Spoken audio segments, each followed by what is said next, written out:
Hai, welcome back to my channel Nita JC ya. Terima kasih bagi kalian yang sudah support untuk channel ini, untuk menonton channel ini, sharing saya di video yang pertama. Saya lihat responnya sangat positif ya, dari komentar, dari ada yang mendm saya untuk tunggu video saya selanjutnya. Sampai rela DM saya udah nonton. Nah, terima kasih ya. Tapi jangan lupa untuk like, subscribe, dan juga komen. Jangan lupa untuk tekan bel loncengnya supaya kalian bisa lihat video saya selanjutnya, karena banyak sekali video yang saya mau sharing ya, belum ke upload, baru ini video kedua saya part 2 ya. Nah, jadi kalian yang belum nonton video saya, kalian lihat dulu di part 1 ya, sharing hamil 31 dan anak lahir dan bayi lahir mati. Jadi kalian bisa tahu kelanjutan videonya ini yang saya buat ini ya.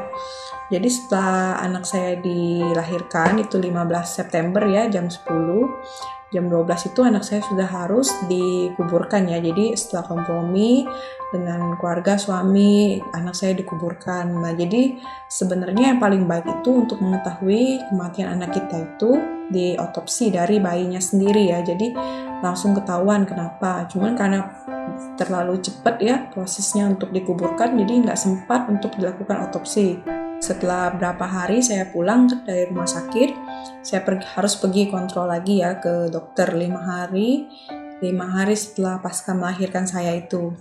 Nah, jadi waktu nggak sampai 5 hari, jadi saya 3 hari saya pulang dari rumah. Sudah pulang ke rumah, saya pergi lagi ke dokter. Nah, jadi karena kita belum pernah melahirkan ya, rupanya payudara saya tuh bengkak. Jadi ada ASI ya, malam-malam tuh nggak bisa tidur, kenceng banget. Jadi walaupun kita anaknya udah nggak ada, rupanya ASI saya tuh masih ada ya, masih keluar. Jadi saya pergi ke dokter 3 hari lalu dokter kasih saya obat untuk BASI kita tuh berhenti ya. Nah, lalu dokter di situ juga cek rahim saya, ternyata semuanya baik, normal, semuanya sehat. Lalu dokter juga kasih obat untuk ngeluarin darah kotor saya itu supaya rahim saya itu bersih dengan cepat ya. Nah, lalu dokter juga kasih saya surat rujukan untuk dilakukan tes laboratorium. Tes laboratoriumnya apa? Yaitu prenatal baru ya, cek TORCH virus. Jadi setelah itu saya pulang. Saya kan harus di rumah ya, karena masa nifas itu biasa 30 hari sampai 40 hari. Jadi saya pergi ke laboratorium itu awal Oktober ya, 2 minggu atau 3 minggu setelah saya melahirkan. Jadi setelah saya pergi ke laboratorium, saya cek di Balai Besar Laboratorium Kesehatan Palembang. Nah, sekedar tips bagi kalian yang tinggal di Palembang atau tinggal di luar kota lain ya, kalau mau cek laboratorium itu di Kementerian Kesehatan Republik Indonesia. Kenapa? Karena harganya itu lebih murah ya. Kalau dicek di tempat lain ini harganya 3 jutaan sampai 4 juta ya semuanya ini. Tapi waktu saya cek di sini, saya telepon rupanya harganya 2 juta. Jadi kami cek di sini ya. Setelah kami dikasih rujukan kan tes TORCH ini apa? Jadi tes TORCH ini untuk mendeteksi adanya toksoplasmosis, infeksi lain. Infeksi lain ini seperti sipilis, HIV, varicella, dan campak ya. Nah, lalu rubella, cytomegalovirus, dan herpes. Nah, mengapa penting untuk dilakukan tes ini? Yaitu untuk mencegah komplikasi virus atau parasit atau bakteri atau infeksi lah yang terjadi pada anak kita. Nah, kita tes ini supaya anak kita tuh ya, yang paling amit-amit itu cacat atau meninggal atau kerusakan pada matanya, pokoknya komplikasi jantung atau dan lain sebagainya. Nah, sebenarnya tes ini harusnya dilakukan sebelum kita hamil atau kita waktu berencana hamil. Nah, bisa juga dilakukan pada saat kita hamil. Namun, karena ini kehamilan pertama saya nggak tahu bahwa kita harus melakukan tes-tes seperti ini. Dokter saya juga tidak pernah menyarankan saya untuk tes, jadi saya juga tidak tahu. Nah, setelah hasil tes ini keluar ya, beberapa hari keluar, ternyata semua hasil saya ini nanti ada yang positif, ada yang IgG dan IgM-nya negatif. Nah, apabila kita IgG-nya itu positif dan IgM-nya itu kita negatif ya, IgG positif dan IgM-nya negatif, berarti kita sudah pernah terkena virus atau bakteri ini sebelumnya, tapi kita sudah memiliki antibodi. Jadi kalau kita hamil pun kita nggak terserang lagi yang seperti ini.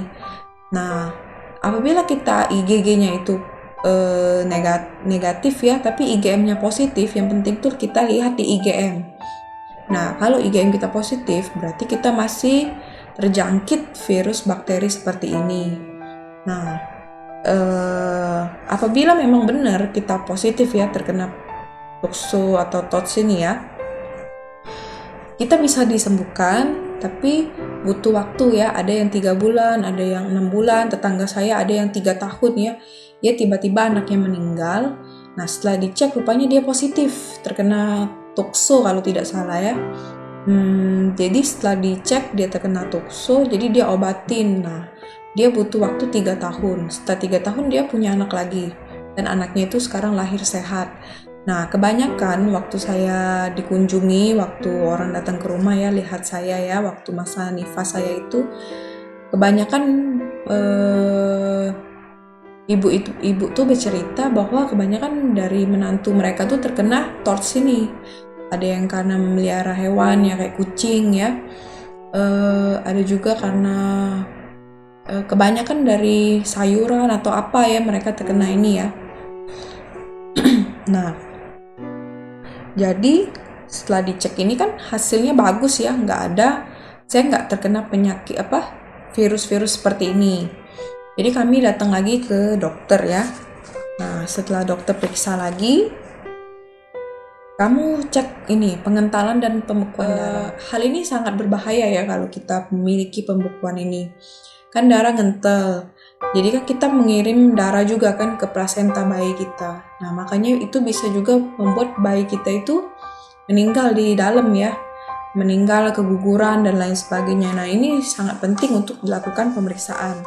Jadi saya pergi lagi ke balai ini, cek lagi laboratorium ya, itu tanggal 10 hasilnya sudah keluar. Rupanya hasilnya itu tetap baik ya, saya nggak punya pengentalan darah atau pembekuan darah. Nah, saya bingung, jadi saya pergi lagi ke dokter. Dok, hasil dari saya ini kan setelah dokter baca kan baik, jadi kenapa anak saya bisa meninggal kan di dalam kan? Jadi dokter itu bilang, kamu tes ini, ANA dan ACA. Nah, kalau kita tes ANA dan ACA ini, kita nggak bisa di balai ini karena mereka nggak punya alatnya ya. Jadi harus dikirim ke Jakarta. Saya lupa berapa hari tapi harus dikirim ke Jakarta.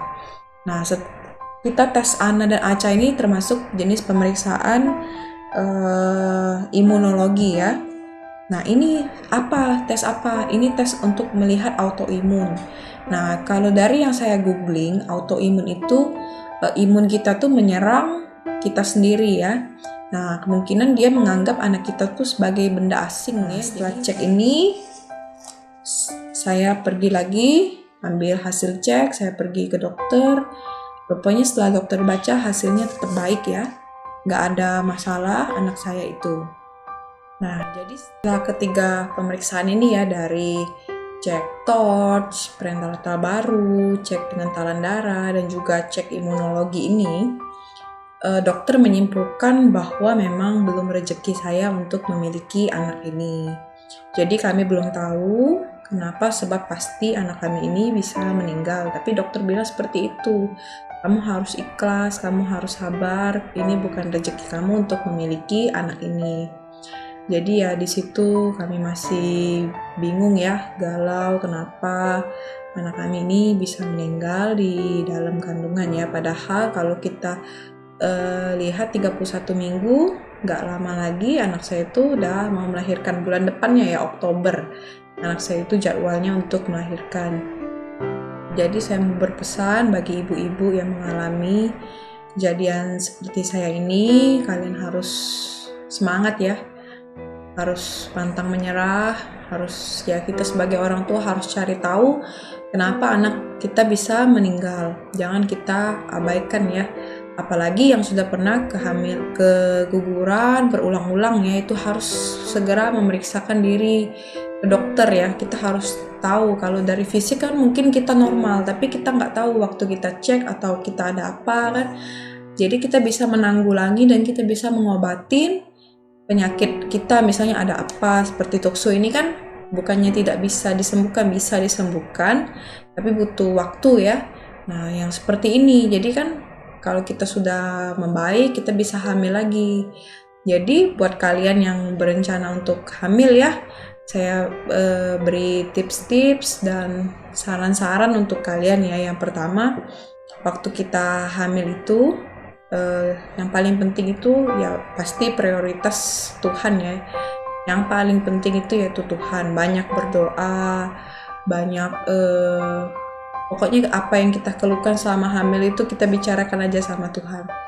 Nah, saya itu waktu hamil kemarin ya, terus terang saya kurang ya untuk berdoa seperti itu ya, lebih khusyuk atau gimana. Memang saya berdoa, tapi yang paling kurang lah menurut saya tuh, kurang mendekatkan diri kepada Tuhan ya. Yang kedua itu kita harus menjaga pola makan. Nah, pola makan yang baik, yang bernutrisi, karena saya kerja di kantoran ya, jadi saya suka beli makanan yang tidak sehat ya. Sebenarnya saya bisa makan pindang 3 kali 1 minggu ya. Suka makan daging, benar-benar suka makan daging, tapi yang di luar. Nah, jadi kita lebih harus banyak makan yang bernutrisi ya, sayur, buah yang sehat bagi anak kita. Nah, ini akan saya jelasin di channel di video saya selanjutnya ya. Lalu yang ketiga tuh menjaga pola stres. Nah, pola stres kalian, saya tahu ya, yang penting itu juga mental kita ya. Waktu kita merencanakan untuk hamil ya, menikah, hamil, yang paling penting tuh mental juga penting. Karena waktu dari kita masih gadis ya, mau punya anak ini, dari segi keuangan kita harus sudah siap ya keuangan. Nah, dan lalu kita juga harus siap dari kita pasti kan mengalami berat badan yang bertambah ya, apalagi yang dari langsing tiba-tiba gendut ya waktu hamil. Nah, itu juga perlu penting ya peran suami ya untuk puji-puji istrinya, masih cantik. Lalu dari mulus kita ke stretch mark, jadi semua itu perlu persiapan mental yang kuat ya. Jadi kita harus banyak mengolah stres kita, banyak tersenyum, banyak liburan atau sebagaimana ya. Nah, yang keempat, waktu kamu hamil itu banyaklah bertanya kepada orang lain ya, dokter yang benar ya, dokter yang terbaik lah di tempat kalian. Kita coba ya yang terbaik, lalu banyak informasi, terus banyaklah berkritis ya tentang anak kita, kenapa seperti ini. Kita boleh juga pergi ke berbagai dokter ya, tapi kita tentukan yang terbaik pada yang terakhir ya. Kita pilih-pilih yang mana yang baik, dokter yang baik, mana dokter yang kurang baik bagi kita, yang cocok ya. Dokter hamil itu cocok, mungkin cocok bagi dia, nggak cocok bagi kita. Nah, lalu banyak googling ya, cari di internet yang kira-kira apa, kita tanya sama dokter. Jadi saya itu kurang kritis ya waktu itu ya. Saya waktu mau pergi ingat, tapi waktu sudah sampai di dokter saya lupa. Tapi ada dokter yang saya cerita ini, dia baik ya, detail periksa anak saya dari jari-jarinya tuh dihitung lengkap semua. Nah, dokter ini bagus juga ya. Nah, lalu persiapin keuangan untuk anak kita ya. Nah, apabila kita lakukan pemeriksaan ini kan pasti butuh uang, kontrol, terus vitamin, terus makanan yang bernutrisi. Nah, itu sangat penting ya di kehamilan kita ini. Nah, lalu yang paling penting yang lain ya, kita harus meriksain diri ya, apabila kita sudah pernah keguguran berulang, sudah pernah mengalami hamil tapi anaknya nggak jadi-jadi ya. Ada yang waktu itu saya pergi tes ya sampai 6 kali dia keguguran. Nah, yang seperti itu ya baru dia pergi cek. Nah, itu kan sangat disayangkan ya bagi kita ya.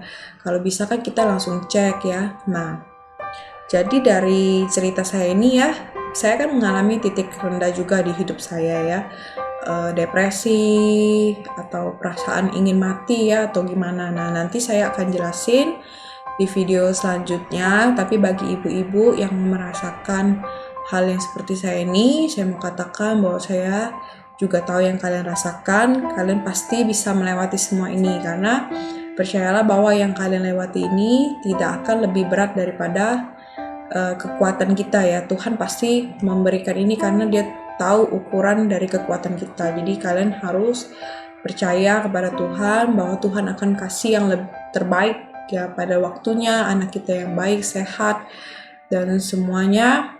Jadi dari yang tips-tips saya itu ya, prioritaskan Tuhan, lalu persiapkan mental, persiapkan keuangan, cari dokter yang terbaik, makan yang bernutrisi, jaga stres. Nah, itu sangat penting. Nah, nanti akan saya buat lagi video selanjutnya ya mengenai depresi saya itu, mengenai titik jatuh terendah di hidup saya itu ya, karena saya mau bagikan itu penting ya bagi ibu-ibu yang juga merasakan seperti saya ya. Nah, saya mau sharing juga jadi kalian tahu yang saya rasain pada saat itu. Nah, kembali lagi, karena saya belum tahu kenapa karena saya meninggal ya, jadi saya hanya bisa pasrah saja kepada Tuhan ya. Saya sudah lakukan yang terbaik untuk mengecek anak saya, namun hasilnya kan semuanya baik. Jadi ya saya percaya bahwa Tuhan memang belum memberi rezeki anak itu kepada saya. Nah, jadi bagi kalian yang nonton, jangan lupa like dan subscribe, komen. Apabila kalian punya saran-saran yang baik ya untuk membangun channel ini, support terus video saya, dan jangan lupa untuk subscribe karena subscribe itu gratis ya, nggak dipungut biaya. Jadi kalian juga hidupin lonceng untuk tonton video saya selanjutnya, karena saya pasti akan upload lagi video selanjutnya mengenai titik terendah dan depresi ya di hidup saya itu. Nah, sampai jumpa di video berikutnya. Bye-bye.